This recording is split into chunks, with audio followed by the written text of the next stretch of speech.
This is Copilots, the podcast where we watch not just the first episode of a show, but also the second. Some shows just don't have the best pilot episode, and giving it that second chance might just sway your mind. Here we take that chance for you, and let you know our opinions on if it deserves more than one shot. I'm Justice, alongside me is my co-pilot Josh. Now, for this episode, we're doing a bit of a theme, given that it's July 2nd when this episode goes up. So, Happy July 4th, everyone. For those of you celebrating it, because I can actually happily say, not all of our listeners are from America, as of right now. But what's the in-flight entertainment this week? Well, the in-flight entertainment this week, in all of its patriotic glory, will be G.I. Joe, a real American hero.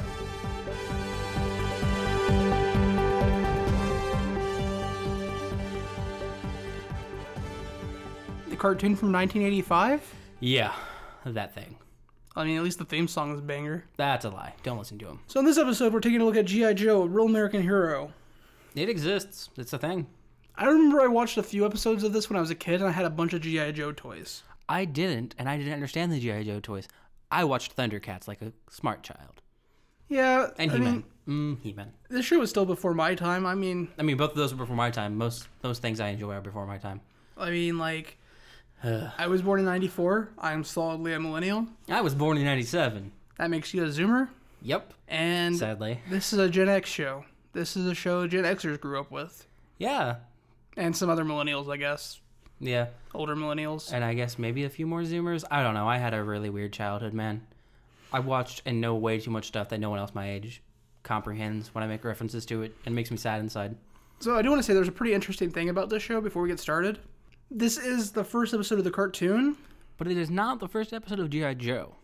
The G.I. Joe had two miniseries before this. Yeah. That ran in 1983 and 1984. And then this was the first episode of the full cartoon. Yes. And this ran for, I want to say, till 1987. Maybe. 2 seasons. Yeah. Something like that. 90-something episodes. And it's from a combination of Marvel and Sunbow.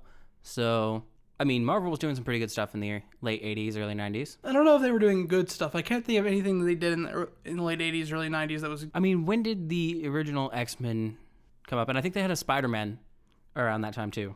I mean, other than X-Men's theme song, is X-Men I enjoyed good? it. I mean, I enjoyed it. The characters actually had some of their best portrayals, if a bit stilted, but like more true to the character than a lot of other things we've done since then. Looking at you, X-Men movies. So, but we're not talking about X-Men. We're talking about G.I. Joe. Do we have to? Can we just talk about X-Men? I like X-Men more. I mean, I like the memes that have come out of X-Men, like the Wolverine lying in a bed, looking at a picture, touching it with his clawed hand. Because I know memes. Anyways, G.I. Joe. This is Season 1, Episode 1, The Pyramid of Darkness, Part 1, The Further Adventures of G.I. Joe. Yeah. So we get the theme song in the intro, and the theme song, regardless of what Justice will say, super solid. I'm not a fan of it. But it is interrupted midway through for a bit of opening narration. Yeah. Where we learn that G.I. Joe is the codename for America's daring, highly trained and special mission force. It's also nice to realize, if you've forgotten how ridiculous some of the character designs were, it reminds you really quite immediately in the opening. Yeah. Also, the mid-theme narration is a little weird in 2020. I mean, like, it's not something that we're used to nowadays. Like, Yeah. we're barely used to, like, opening, like, theme music anymore. Yeah. Opening credits at all, really. Yeah. But this one has it, and it has the mid-theme narration. And the narration actually does a really good job of establishing who the Joes are, what they're doing, and why. And it does it fairly well, fairly quickly. That is quite true, actually. But this first episode, we open up on a bunker. This bunker has a space shuttle in it getting ready to deploy. Yeah. Wherever this bunker is, though, it's super secret because the shuttle is being deployed from underneath a giant rock mountain range thing. Is it really a mountain range? It just looks like desert and then a really round rock.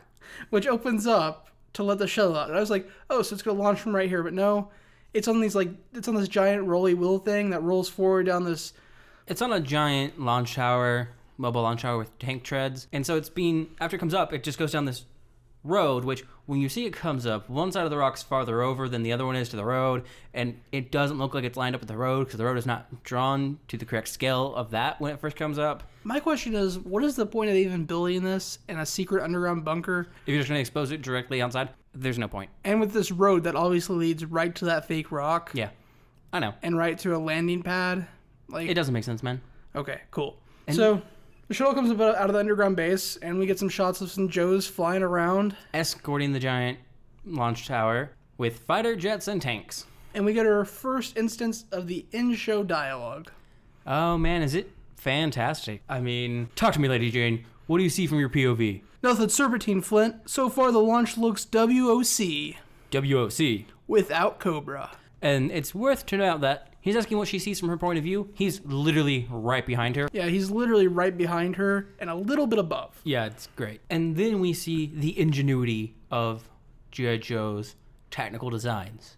By which I mean, there was no reason for the shuttle to have a launch tower support system, which, you know, is used to help hold your shuttle up so it can launch from a straight up position. Because the back of the tower descends to a diagonal degree where it's not supporting the shuttle anymore before the shuttle even takes off. Yeah, it was just there to help move it so it wouldn't fall over in transport. I mean, apparently the thing is super steady. It doesn't need the tower, man. It's at this point we get this pirate-looking G.I. Joe motherfucker who you have told me is named Shipwreck. Yes, and he doesn't look much like a pirate, guys. He's in a Navy outfit, but of course, because it's the 80s, it's unbuttoned down, so you can see some of that chest. And he's got a do-rag and a He doesn't have a parrot. do-rag. He has a Navy cap on. Oh, and a parrot. And then My he has bad. a parrot. The parrot is the only pirate-esque thing about Shipwreck. My bad. And he's flying above them, and he's like, I think I'm picking up enemy readings. Uh-oh. Battle alert. We've got snakes in the dirt. And sadly, this is the first time, yes, but not the last time that we will get horrible, horrible rhymes for no reason in this dialogue. Or horrible puns. That's true, too. So, after we get the uh-oh battle alert, the launch site has a bunch of explosions across it. And Cobra vehicles start coming up from underground. Yep. And they surround the shuttle, and they launch these chains or ropes. It was hard to tell. They were like ropes, maybe high-tension cables. Yeah, with these giant weights on the end, and they somehow magically form into a net Into a single large net. around the shuttle and to stop it from going up. So the shuttle has launched and is just being held in place. And then we get our first Cobra villains showing up on screen. That we do. Their names are like Zamat and Tomax. The Crimson Twins. They make puns about how they just caught a bird, referring to the space shuttle. Yeah. And then they attach this tiny little thruster that they can hold in their hands to the side of the rocket. I'd also like to point out, they do this by these combinations of weird flying chairs that look like something MODOK would use, in addition to like a weird scooter front. And it just exposes their legs. It seems very inefficient for any type of combat. Yep, and they do it from these chairs. They hook up this tiny little rocket thruster to the rocket, and the rocket starts moving precisely horizontally across the screen. Yep, that net is somehow just stopping the shuttle from gaining any height. It's not pushing it down. It's at the exact weight needed to stop the shuttle from not moving higher, but also not moving any lower. And then Cobra Commander starts bragging about how they caught the Joes off guard, and the Joes were never expecting this. In his wonderful, horrible, yet also great, raspy voice that we all know. But wait, the Joes were expecting this. They're prepared. Wait, what? They had hidden forces hiding inside the shuttle. Yeah. So then a fight ensues. Yeah, and they're fighting, and it's great. So one of the Crimson Twins gets punched by, I think it's Roadblock in the jetpack. I don't remember. That sounds right, though. Yeah. Because they feel pain, so he's like, oh, I'll just take on one of you, and the other one will go out as well because they feel each other's pain. Mm-hmm. And then we get Destro just yelling Cobra from a video monitor that we see. Cobra! Because, he's flying a fighter jet, and Destro really loves Cobra. I honestly, at this point, I have no idea what exactly is going on. People, not just Destro, are yelling random things. And Cobra Commander, I think, is yelling for a retreat, and then his people take off, and he's farther behind them. Don't leave me! Yeah, he's yelling at them not to leave him. I think he refers to them as reptiles of some sort, which is weird that he's using a derogatory term because they use it all the other times as like, look, we are reptile-based. This is not an insult. This is what we like. This is our thing. And while all this is going on, there are Joes attempting to free the shuttle from this net that's tying it down. Yeah. So eventually, Cobra gets knocked into a river where the Cobra Commander gets knocked into a Cobra river. Commander gets knocked into a river alongside the Crimson Twins. And then they pull themselves up out of the water, and the Joes have them surrounded and are telling them to surrender, and then they get saved by these two giant robots. And as the two giant robots grab Cobra Commander and the Crimson Twins, just a Joe, I don't know which Joe it was, exclaims out loud, Suffer and Sushi, what were those? It's water-based, so assume it's Shipwreck. So then Flint assigns Shipwreck and Snake Eyes to pursue the robots underwater Yes. into the river. And so we follow them for a moment, and of course we get more Shipwreck dialogue because Snake Eyes doesn't speak. First they want me to fly, now they want me to dive. The minute they ask me to dance, I'm getting out of this outfit. To which I realize he's saying he's going to leave the Joes, but all I'm hearing is the double entendre about how he's more than prepared to strip for them. For his country, he'll strip naked, Justice. Of course, why wouldn't he? The parrot says something at this point, but I don't remember what. I just remember noting that the parrot's voice is Horrible. terrible, just downright terrible. Yeah. So while Shipwreck and Snake Eyes are chasing Cobra Commander and the Crimson Twins, Flint and Lady Jane head off in planes to chase after Destro, who is leading them into Enterprise City. and Flint and Jane are talking about how they have Destro cornered, and then they're going to capture him. And then Destro, They say they're going to capture this bozo. sweet Destro, says, "This is one bozo who won't be caught at all." He recognizes and accepts the fact that he's a bozo. Sweet Destro. Yeah. So then we cut back to Snake Eyes and Shipwreck in their underwater pursuit, and Cobra Commander and the Crimson Twins have escaped to an underwater base. Yep. And so Cobra Commander sends his robots back out to fight them. The water robots. As someone soon refers to them as H2O bots, and I think it was Roadblock. I think he's down there with them. Maybe. Because it wasn't Shipwreck. Yeah, but H2O bots. Yeah. Which was great because actually their entire body is filled with water, apparently. Yeah. Like, I assume that's how they rise and sink. I would think so, yeah. Yeah. But as the robots are fighting the Joes out in the river, we get this monologuing from Cobra Commander. That was horrible. And apparently this has all been a part of the plan. Every single part of this has been a part of the plan. Yeah. He's one of those. Including the part where he yelled at his men to stop retreating faster than him. Because... Yeah.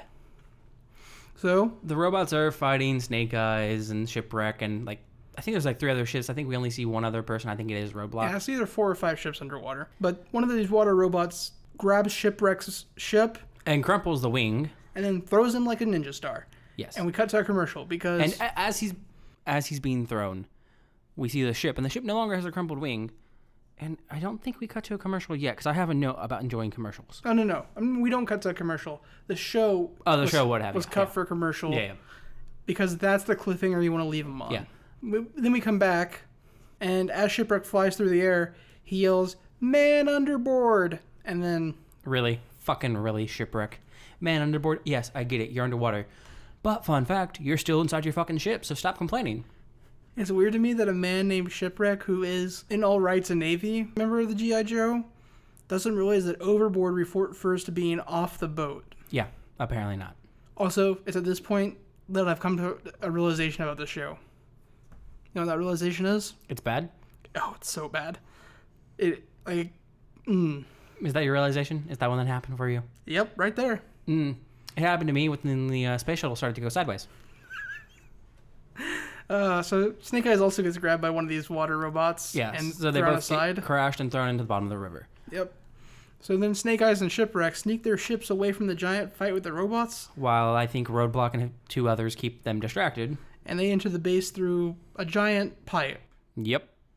Giant, obvious pipe. Yep. No grating to protect it, which, isn't even a thing about keeping intruders out. It helps filter the water intake that you're using so you don't destroy any mechanical things that it's leading to, but whatever. It doesn't lead to any mechanical things. Yeah, no, it's just a giant opening that leads in a really easy way into your base. Yeah, it just leads into a reservoir.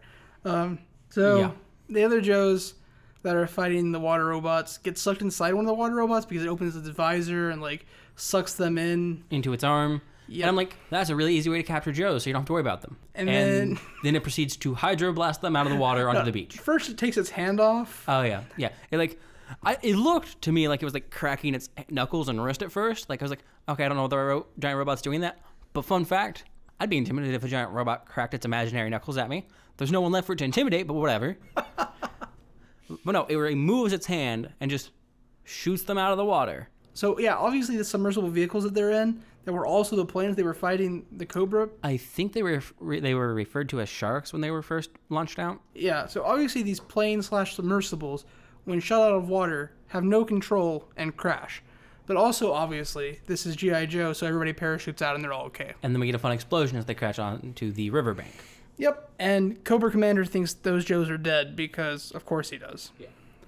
So we then cut to Cobra Commander laughing as the Crimson Twins appear, and he's again going on about his plan and how it's great that they're all there, and now it's just now the only thing they need is for Destro to join them back at base. And somehow, in the intervening time, they've all changed out of the outfits they were wearing previously. Yeah, the twins are now wearing like weird and kind of bad, almost 90s power suits, but still fairly 80s. And Cobra Commander is wearing his kind of normal military jackets situation that he does, but with his face covering instead of the metal mask. I mean, they couldn't be 90s power suits, Justice. That's why I said kind of 90s-ish power suits. This is 1985. Yeah, I know. That's why I said kind of 90s power suit, but still very much 80s. So after he says that they're still waiting on Destro, we cut back to Destro, Jane, and Flint flying through Enterprise City. And Destro, sweet Destro, gets the line, "I'll terminate this game of fox and hound by outfoxing my pursuers." And then he pushes a button. Yeah, his entire method of outfoxing... Which the button, when he first pushes it, doesn't appear to do anything because he keeps flying. His entire method of outfoxing Jane and Flint is like the same outfoxing that you see in like heist movies where the driver pulls into a garage and just sits in there. He flies behind a skyscraper and they split up to come at him, and he opens a giant secret hangar door that is the side of the skyscraper and pulls in. Yep. It's literally the same as driving into a giant parking garage. Yeah. Yep. And then Jane and Flint have no idea where Destro has went, and... They just leave. So then we cut back to Cobra Commander. Actually, they don't just leave. They make a pun because Flint says something like Enterprise City has just swallowed Destro up, to which Jane replies, it's something about Enterprise City having indigestion now. Yeah. Yeah. It wasn't a good joke. It wasn't. And my retelling of the joke was even worse. I don't know. I think it was about the same, actually. Except my retelling of the joke didn't require you to sit through 10 minutes of the show. Yeah, so it's better. So then we cut to Cobra Commander talking about how clever his scheme was. Yeah, Cobra Command has been reunited at this point. We have all 4 Cobra Command members reunited. And that they've achieved what they set out to do. The entire attack on the shuttle was a distraction so they could secretly load cargo onto it. Yeah, so we then cut to the ship as it's heading up to the G.I. Joe space station. Space Station Delta. So the cargo they loaded was 2 parts. The first part, we find out, contains actual Cobra members, like Cobra peoples and weapons. And a man named Zartan, who I think is apparently one of the higher up in Cobra Commander. In the Cobra Command. And then the second crate they loaded, cargo container they loaded, cargo pod, that's what they're called, cargo pods. The second cargo pod they loaded contains these things called fatal fluffies, which are... I got this. Okay. So, the second container, they open and these tiny, weird little alien-looking things come out. They're these brownish little small blobs that look kind of like an enlarged... It's like somebody took a hamster. teddy bear, smashed it together with a gremlin, and then added like 2 tiny little pink horns on top. I was just going to say they look like the Porgs from Star Wars fused with the Ewoks from Star Wars with tiny little pink horns on top. You know, that's a better description. You win. Yeah. And also inside the crate is a card from Cobra Commander. And the card says, "These adorable creatures are called Fatal Fluffies. I'm sure you will enjoy their amazing split personalities." That's not what the card says. That is what the card says. No, the card says the creatures are called Fatal Fluffies and have a quote-unquote deadly secret. No. That's what they read. Because the guy who reads it apparently does not understand like the back half of that card. The guy that reads it is a Cobra guy in disguise. Was that the Cobra guy in disguise? Yeah, he takes off the mask and like he has. Okay, I thought it was the. That's Zartan. I missed the cut there. I just saw Zartan a moment later. So what I think happened is he's like, "Oh, it's a card from Cobra Commander." He glanced at it. He's like, "Oh, Fatal Fluffies. I can just improvise this and just." Totally... I know what the Fatal Fluffies are. These are my thing. So he blows a whistle, and the Fatal Fluffies turn into Minotaurs. Yeah, knockoff Minotaurs with guns and utility belts. Also, they breathe fire. so good. But yeah, the Minotaurs and Cobra agents then surround the Joes that are on the space station. And then, because the thing we were watching it from had ads and commercials, we had ads. Fun fact, I liked the ads more. They were clear, concise. They knew what they wanted to tell me. What were we watching this on? Do you remember what it's called? Tubi? Yeah, Tubi. Tubi. That's that's the free plug Tubi gets. The ads were better than everything from the show so far. It's free and it has TV shows on it. True. TV shows like G.I. Joe, A Real American Hero, in case you ever wanted to go watch that. Don't do that. Don't do that to yourself. So, the ads, actually, there was a really good ad here. Like the Allstate ad. The Allstate ad was great. So it had the Allstate ad commercial guy, the one who was like, Allstate is there, and they were at the scene of a car accident. Yeah. It was him and another guy, and they're talking about how the getaway driver wrecked. And then the other actor, not the Allstate guy, went on to about, but because of Allstate's forgiveness, even if he did have an accident and crashed, he wouldn't have to face higher rates for it. To which he then gets cut by the director and is like, that's not the line. He's like, I'm sorry, it's just, and he indicates to the other guy, and the guy like nods along like, yeah, I understand why you said it. Yeah, it's really good. And this has been Copilots Review Commercial Edition. Yes. So we get back to the show. Do we have to? Yep, unfortunately we do. So after the Minotaurs and Cobra surround the Joe agents, we cut back to Snake Eyes and Shipwreck. I would like to point out something that I noted, and actually, I don't know why I noted it, but I did. Actually, I do know why. So, the Joes and the Cobras use lasers because guns are too violent, so I assume 80s, they went with the lasers instead. And normally, in a lot of things, mainly because of Star Wars, really, the good guys have blue or green. And then the bad guys have red. In G.I. Joe... I don't think it's just Star Wars. I think it's color theory. And it is kind of color theory, but it was mainly populated extremely, especially in sci-fi space stuff for popular culture by Star Wars. But the G.I. Joe's lasers shoot red, and the Cobras shoot blue, which also confuses me because the main accent color for Cobra is red, not blue. And the blue they're shooting is a light blue, not like the dark blue of their uniforms. It just bothered me, that's all. So then we cut back to Snake Eyes and Shipwreck sneaking into the secret Cobra base, which they find themselves in an airlock between the river and the underwater base, and now they have to swim for it. Yeah. And here is when we learn the parrot's name, Shipwreck's parrot's name. I'm sure some of you out there listening already know the Shipwreck's parrot's name, but I didn't. Shipwreck's parrot's name is Polly. Yes. Because obviously. Yeah. Because obviously. And of course there's more puns from Shipwreck and the parrot. Yep, they're swimming, and as they come out from underwater, Polly's like, I'm a parrot, not a duck. And then Shipwreck replies, keep talking and you'll be a gone goose. Does anybody know what a gone goose is? I'd like to point out, I hate puns. Just in general, I hate most puns. And I really hate bad puns. Thus, I really, really hate Shipwreck. Shipwreck is one of the two highlights in the show for me. He hurts my soul and makes me wish I was dead. I like Snake. Do you know why I like Snake? He doesn't talk. He doesn't have horrible dialogue. He's just there. Actually, I lied. Shipwreck is like my third favorite thing in the show. My favorites are Cobra Commander, Snake, and my favorite thing in the show is Cobra Commander by a long stretch. Yeah. My second favorite thing is coming up. I'm not going to spoil it till we get there. So they come up out of the water and they find themselves in an underground subway system that is below the underground subway system of Enterprise City. Yes. And then we cut back to the Joe base, where they're just lamenting all the bad stuff and luck they've had with Cobra. And then they get a call from Space Station Delta. And they answer it. You're skipping a bit. I am not. Yeah, because before they get the call, Shipwreck and Snake steal some uniforms from some Cobra agents. Oh, yeah, you're right. I accidentally scrolled down on my spot. Sorry. And then they sneak on board the Cobra's subway system. Yes. Where no one questions the dog or parrot they have with them, or the fact that Snake Eyes is still wearing his ninja mask. They're not even a little bit suspicious.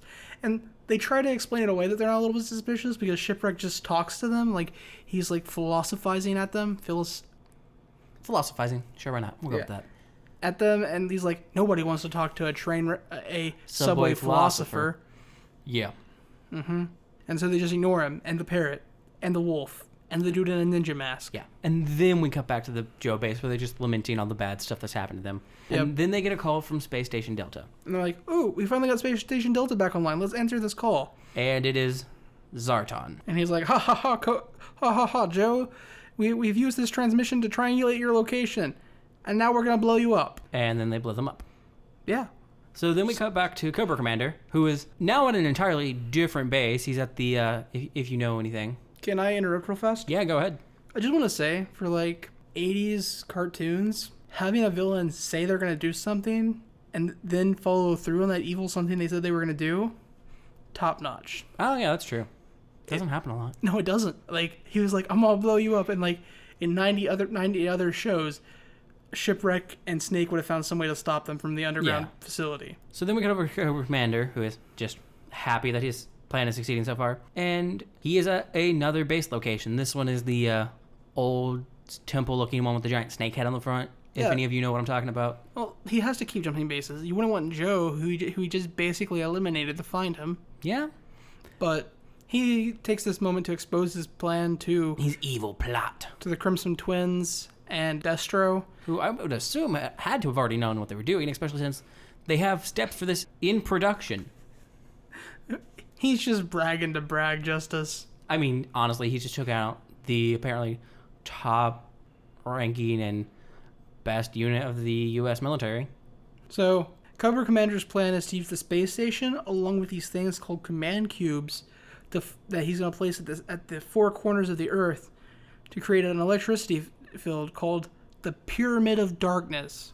Hey, Justice? Yeah. Why is it called the Pyramid of Darkness? Oh, because as an electricity field, it's going to shut off all the power to those areas, and thus governments and companies and things won't be able to do anything, so Cobra will rule with an iron fist. Which, you know, I love the fact that Cobra's plan is to use high-tech technology to stop technology, when apparently the only thing they're good at is using technology for things.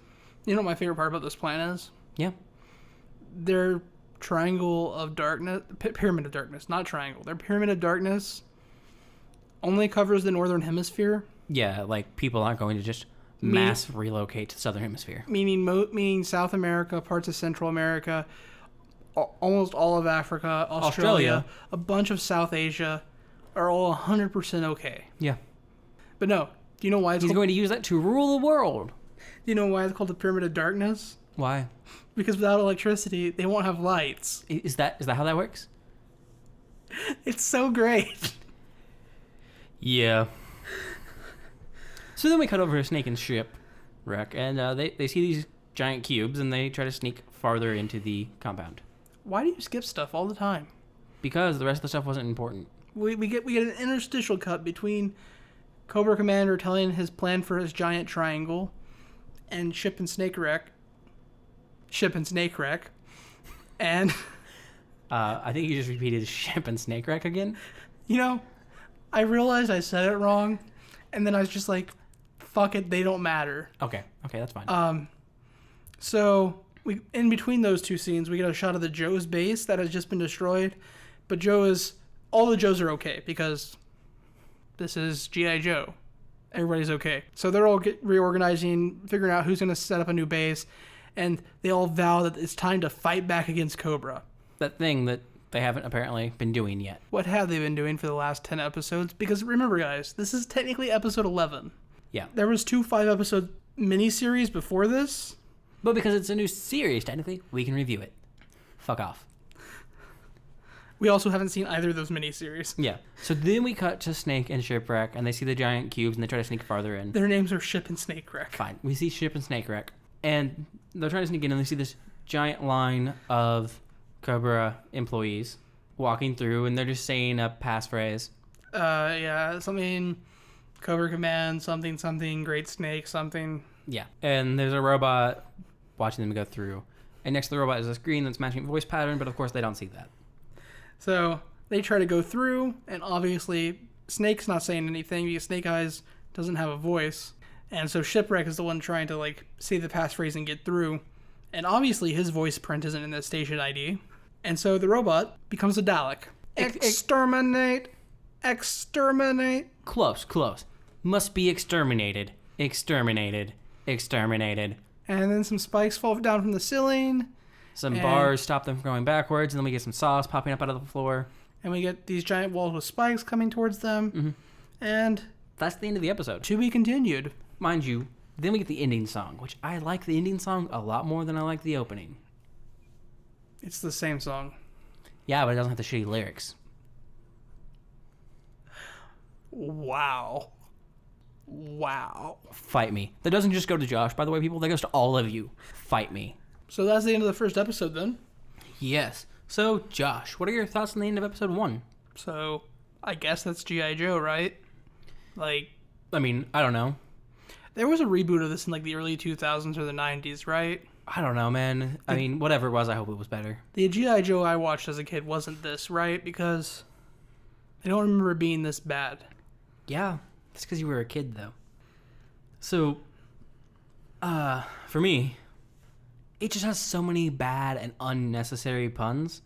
Just so much. And then the action sequences are not well done. It jumps all over the place, and I get it. It's early animation. Like, you don't have these, like, really big companies pushing for nice, smooth animation. That's fine. But the layout for it is just bad as well. And it doesn't flow well, in my opinion. Yeah, there's terrible dialogue, which we've quoted. Essentially no coherent plot among, like, the show itself. Yeah. Although that seems to resolve itself next episode. The plot, The plot really, like, the first half of this episode is really just Cobra doing random bullshit to distract Joes. I get that. That's fine. But the bigger issue is it's not self-consistent. Yes. And it gets much worse next episode with some of the consistency issues. Because characters will go from, like, wearing one thing, not wearing something else, to, like, having one thing, to not having it. To being here and then being entirely somewhere else. Yeah, it's... But, honestly, by the end of this, I just have to question, why did any child ever watch this and like this? I mean, don't get me wrong, it's not the worst cartoon ever, but it's definitely not good.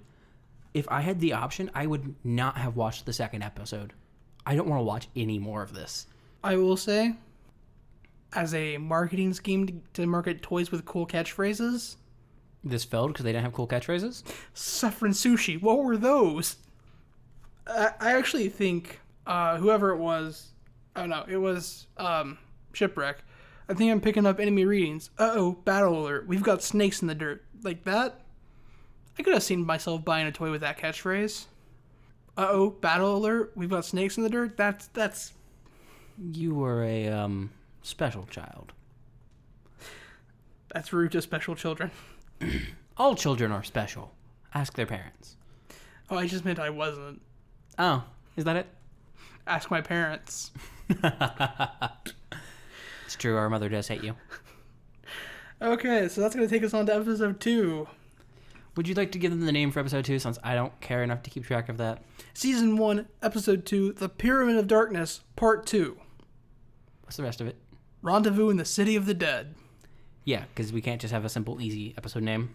So, my very first note and reaction here. Yay, more dumb Joe stuff. It's right here in my notes. So this episode opens up with Shipwreck and Snake Eyes. No. It opens up with a recap of what happened last episode.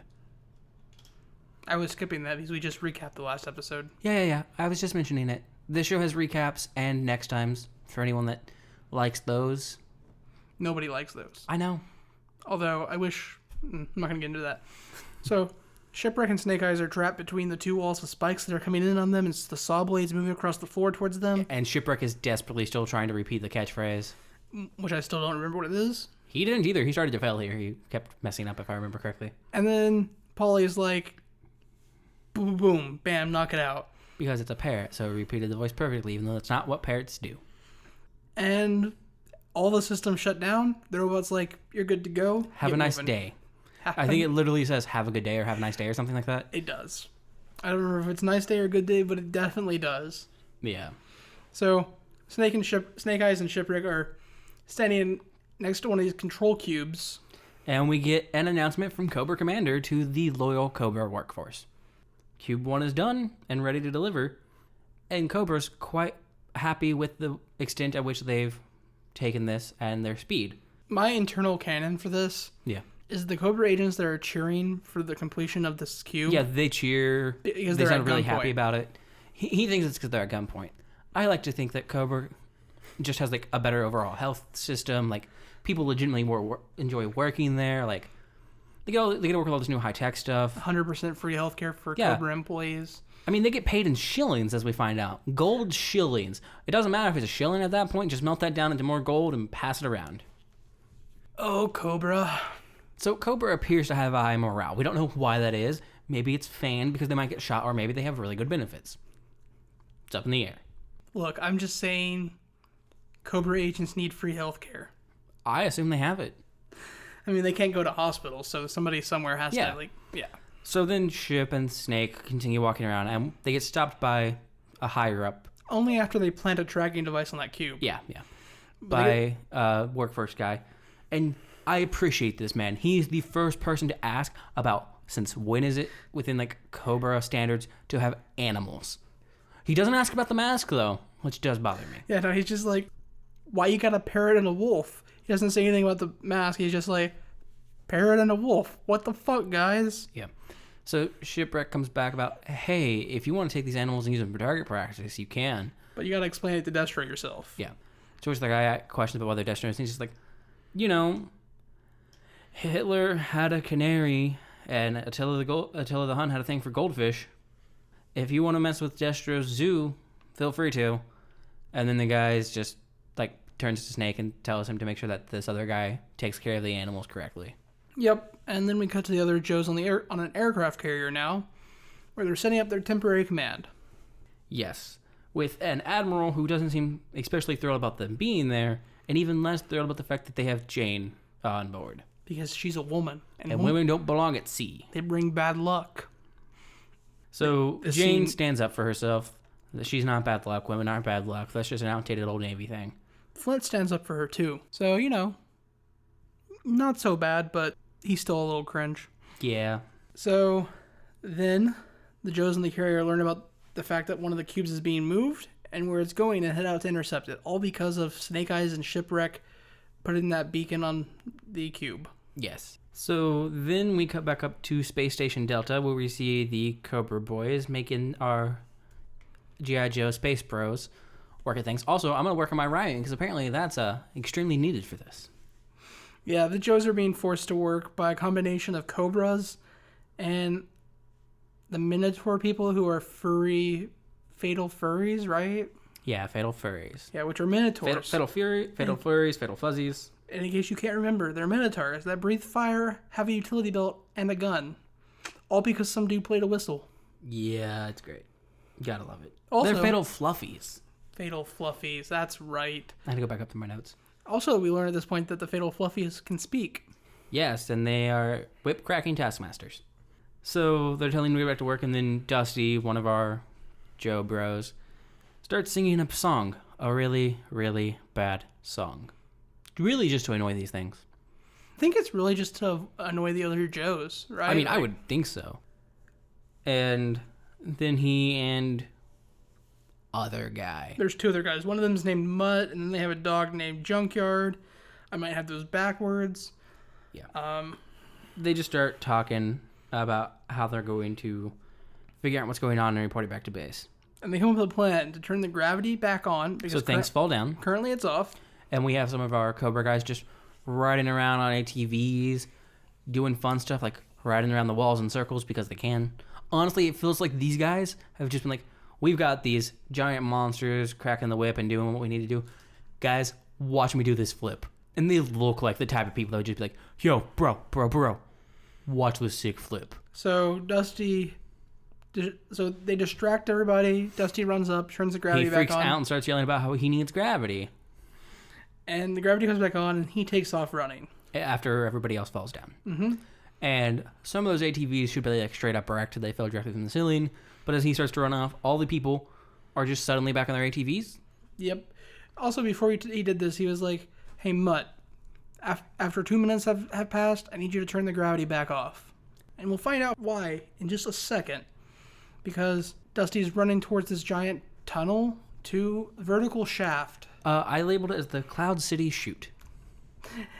Which apparently leads down to the control room. And he just dives headfirst down it. Yeah, so when gravity turns back off, he should still die because of momentum. No, because when gravity turns back off, it's not actually zero gravity, it's anti-gravity. Yeah, no, that's what it has to be. So they turn it back off and he does this flip to land on his feet because that's necessary. And he just barely touches down. Yeah, but really, really lightly. It has to be anti-gravity because when the gravity comes back on, people start shooting back up towards the ceiling. I mean, arguably they shoot back up towards the ceiling because of a rotational force that the space station is generating, so it's actually slowly moving them out of place. Yeah, but only the non-Joes shoot up towards the ceiling. Exactly, that's the problem. And I'm going to go with none of them have like mag-lock shoes or grav-lock shoes because they're all just wearing normal boots. Yep. So we then find out that the control cubes are being moved into position. Yes. We learned this from a call between Cobra Commander and... Zartan. That's his name. Which we see when Dusty shows up there. I just have Cobra Agent listed because I got nobody's names. Yeah. So Dusty's there watching, and then the Cobra ATV gang show up to catch him. Just as gravity goes off again, so you know. And so these guys are the only ones that apparently momentum works on, because they continue to fly past their ATVs, which their ATVs stop. They themselves do not. Yep. And then they crash into Dusty and them, and they land on the floor. Mm-hmm. And then we cut over to Destro and a group of Cobra agents as they're trying to align one of their cubes near what looks to be active lava flows. Yeah. And some of this, what looks like active lava, splashes up on Destro's face. While he's busy using a nice little surveyor setup with the scope and all the fun stuff. And then he takes a sander and grinds the liquid lava off his face. The thing we assumed to be lava because it's steaming, it's hot, it's pink, it's bubbly. It's pinkish red. And when it pops up on his face, though, it doesn't change color. It doesn't seem to harden. So if it's lava, it does make sense. Because whatever it is, he can't just wipe it off. He tried for a moment. So he just grinds it off his face. Yep. And then as he's trying to align this cube, G.I. Joe shows up, led by Jane and Flint. Because why wouldn't they? Yep. Jane and Flint are almost immediately shot down, though. Yeah. Destro actually yells Cobra for a reason this time. I guess Cobra trainees and soldiers are just... The moment you hear the word Cobra yelled, you just start shooting things, which makes me wonder about their factory work, because Cobra Commander did yell Cobra earlier. Do you think it just turns into a riot when that happens? Or is it only when you're off-site that you start attacking when someone yells it? Different training divisions. Okay. So if you're out in the field, if you hear the word Cobra yelled, no matter who yells it, you just start shooting whatever's nearby? Yes. Okay. And if you're inside the factory, if someone yells Cobra, you yell it back and immediately start building whatever's closest nearby? Yeah, you just build faster. Okay. Yeah. So Jane and Flint obviously have parachutes and land safely, but they land in what we thought was lava. But I guess it's just wading through it? I guess it's just like a pink or like reddish mud. The thing that bothers me, though, is it doesn't stick to them. Yeah, no, it doesn't stick to them. Some of it gets on Jane's face, and Flint makes her just like, that's your color because it's pink, and then she just wipes it off. What was so wrong with Destro that he couldn't just like wipe whatever this was off when he tried? I have no idea. I have no idea what this shit is. I don't know if it's like... You think it would beat up and fall off of his metal face more than it would their clothes. Yeah, I have no idea. It's... Yeah. So we cut back to the base, and we see Snake and Ship trying to find the chief engineer's office. Snake Wreck and Ship Eyes. And it's locked. So, Shipwreck's like, oh, this will take finesse. Apparently in G.I. Joe, finesse is code for kick something in. No, because Paulie calls him out on that. Paulie's like, that wasn't finesse. Do you think the bird's actually trained in G.I. Joe conduct? I think the bird is hyper intelligent and we should be scared of it. Okay, I'll take that. That sounds right. It's definitely smarter than Shipwreck. I'm telling you. The bird actively changed its voice some to get past a voice lock, and Shipwreck just kept repeating the same thing in his voice. So they get into the chief engineer's office, and they steal a random laser disc out of the machine. Because it's what's running the production line. It's putting the code into these cubes. According to them, but they didn't check anything. They just ejected it from a console. Yeah. So then they get held up by some Cobra guys. Yep. And they fight the Cobra agents off, take their weapons, and by they, he actually means the wolf does, and the parrot flies around, and then the guys pick up the guns. That's what I said. They, Timber and Paulie. The true heroes of the story. And this is the point where I'd really like to note, though, the music in this show is actually really good. Yeah. Except for the opening, which I don't like. I told you the opening's a banger. The music in the show is a banger. The music, yes. The lyricism in the opening is bad, though. But the overall music is actually really good. So then they take off and begin to make their escape. And we cut back to Space Station Delta, where Cobra is dealing with the Joes who attempted to warn Earth. And Dusty and other guy, I think Mutt is his name still, are next to this little electrical box, and the other guy's talking about, like, just because you've repaired refrigerators doesn't mean you know what you're doing with this. And Dusty's like, yeah, but I only have to do this small thing. Yep, so they're going to try to hijack the communications so that Joe can hear everything that's going on. Yeah. So first they distract them, so... Not hear everything that's going on. Intercept all the messages Yeah. as they're still going to Cobra, so Cobra won't know what's up. Yeah, so it's being sent to 2 places instead of 1. Yeah. So first they have to distract the Minotaurs, so they hit one with a cable? Yeah, they cut the cable out of something. No, this is before they cut the cable. Oh, yeah. They hit it with another cable that's just there. Which makes the Minotaur think another Minotaur whipped it. So then they start fighting, and then more Minotaurs join in and start fighting. And then we see Dusty cut into this live cable with a tiny metal saw. And they've illustrated that these cables have electricity going through them. By the top one, I think, is gold, and the bottom one's blue. It's orange, and then you can see the electricity traveling through it in the bottom. When he cuts through it, it stops. But he cuts through it with a metal saw. So good. It doesn't get electricity to nothing. I'm like, okay, whatever. Fine. I don't know why that doesn't work, but that's all good. But also, he doesn't get electrocuted, and Cobra's not aware of a gap in, like, their communication transmissions. Maybe they weren't communicating right then. Maybe they just weren't on call together. I mean, maybe. Even though they've had a constant call going this entire time. He then takes this jumper thing that they're trying to use to hijack communications. Because a Minotaur shows up and sees them, and he uses it to shock him, which means there was electricity running through the cable. When he cut through it with a metal knife. My thesis here is that G.I. Joe, as has been illustrated through this, they're not particularly good at their job. They just don't follow physics like everyone else does. Momentum doesn't affect them. Electricity doesn't affect them. To be fair, if you could build a military force of people who are at will unaffected by physics... Oh, no, that would be great, yeah. I mean, for all we know, maybe that actually is lava and they're just not affected by heat now. Oh, fuck. So, they managed to, like, shock this Minotaur away, and then they install this jumper box so that they can intercept the communications, and... We see the other Joes get the new information, and they start to send people off. The other Joes on the aircraft carrier get the information of where the other command cubes are going to be, and they all, like, start getting ready to fly out. Yeah. And then we see these 2 guys just kind of talking and bickering, and one of them's going over fuel consumption and stuff. One's a nerd. Airtight, I believe his name is. And the other is a pothead. Yeah. He has leaves on his helmet. They're 5-point marijuana leaves. He's literally a pothead. Yeah. They're literally on his head. Yeah. So then Roblox shows up, and he just keeps rhyming, and I'm not going to lie, it feels really racist that you make the one black G.I. Joe member that I've seen so far constantly rhyme. Everything he does is raps. Yeah. Just spoken word rap, apparently. Yep. And it feels bad. It makes me feel bad. Yeah, it does. But then we cut away from them. We cut back to... Then we have commercials. Oh, we have commercials. That's why my notes don't make sense. Commercials that I am still more interested in. There was a nice commercial for OVO, which is talking about food stuff. And, I just had Indonesian food, but it kind of made me a bit hungry again. Not a lot, but a tiny bit. I mean, our food was really bland. Yeah, the curry wasn't nearly hot enough or even really flavored well enough. The asparagus was good, but you hate asparagus. The green beans were amazing. Also, that crepe, man. But anyways, so we get these commercials, and we cut back, and we cut over to Shipwreck and Snake Eyes. That's their names.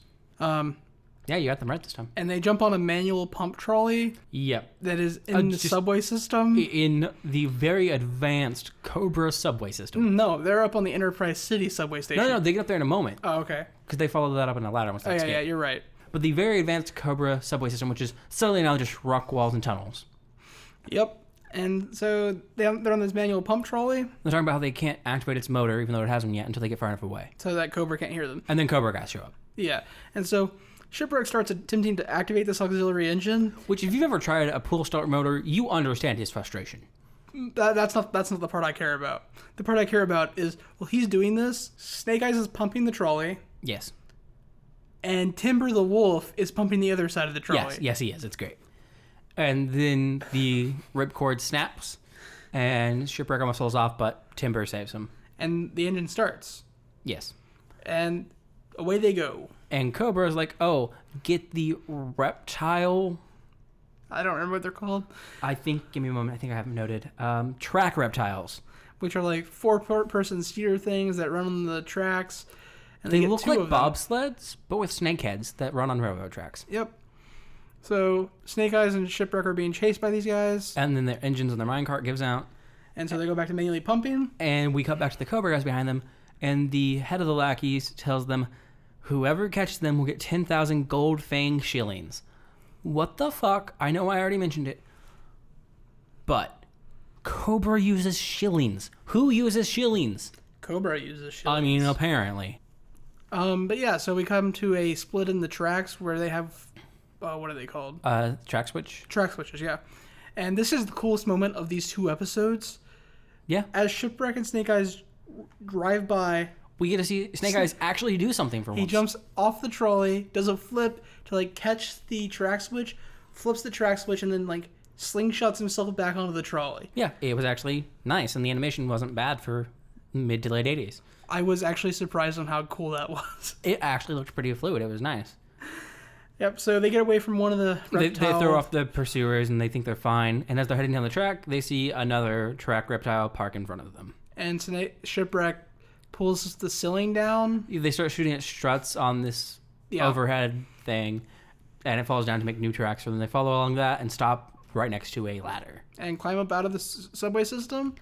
Into the slums of Enterprise City. The seediest part of town. But Cobra still has eyes on them because we see a Cobra agent on a rooftop watching them. In a trench coat. Yep. And a fedora. He might not be a Cobra agent. I'm assuming. Yeah, that's my assumption. And then we come back to Destro versus the Joes. And so Jane and Flint are attempting to attack Destro from the high ground. Yes. And after they attack him with an exploding javelin, he blows the ground out from underneath them, and they fall back into the not lava, maybe lava, because they have, I'm pretty sure, physics-bending powers. And Jane appears to be drowning. And then, to be continued. Yes. And that's the end of those 2 episodes. So do you want me to give my final thoughts first, or do you want to? I'm going to go ahead and give mine first, because I think mine are much more controversial than yours. Episode 2 is notably better than the first. It's actually almost watchable. I'll give you that. It is better. That's my controversial take. Everything else I think we're pretty much the same on. Is other than this episode being better than the first, it's still all trash. It's no wonder that a 2-movie series based on this failed. Like, honestly, I feel bad for any kid that grew up with this show and thought it was quality entertainment. Like, Jesus. I do have to admit, I have a little bit of a macabre interest in, like, finishing this arc. Not the show. I'm never finishing the show. And honestly, I'm not finishing this arc. There's just a part of my brain that's like, I want to know how this ends because it's so stupid. Yeah. So, for me, very, very first final thought. I'm so happy to be done with this. I'm happy to have grown up in the 90s and 2000s where we got shows like Avatar: The Last Airbender and anime. I mean, yeah, the anime thing, man. Like, don't get me wrong, I love Avatar: The Last Airbender, but my first, like, shows I remember really watching besides, like, Blue's Clues, which I watched concurrently alongside the next few things, Gundam, Code Lyoko, like Rurouni Kenshin, stuff like that. We had good cartoons. We had Rocket Power. Jimmy Neutron, Boy Genius. Like, I feel so bad for the kids that grew up on stuff like this and the old Transformers cartoon. So, honestly, I think this show is all over the place. It has bad dialogue. It has poor consistency with how things work, a.k.a. Joes have physics-breaking powers. Yeah. And I'm never watching more. I refuse. Overall, yeah. I'm also not going to finish this. Overall, I would say do not watch this. If you have fond memories of it, leave it at that. Nostalgia is a lie. It's lying to you, okay? You should already know this by now, but nostalgia is a lie. Be happy with the memories. Don't try to relive it. I don't want to shit on your memories of this show if you liked this, but keep your memories pristine. Remember them for as good as they were because they will never be as good as you think they are. Yeah.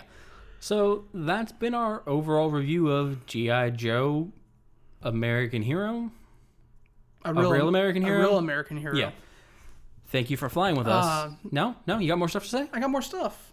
No one wants to hear you talk more, man. They've already been listening to it so long. But whatever, you continue. You do you. I mean, I just wanted to wish everybody a happy Independence Day. If you're American, happy 4th of July. Have some barbecue and fireworks. Go spread your COVID. Yeah, do the traditional American thing. Ignore health and safety. Drink copious amounts of alcohol and play with things that explode. Hey. Are you adding me right now? I am adding you. Because I have copious amounts of alcohol I plan on drinking. Yeah, but are you also going to play with explosive things at the same time? Probably not. Yeah, see, you're a bit smarter than the average American. That's right, I'm insulting all of you. Accept it. I'm also going to stay locked in my apartment away from people. Yeah, see? Like a tiny bit smarter. Anyways, happy 4th of July. Thanks for flying with us. And please fly again soon.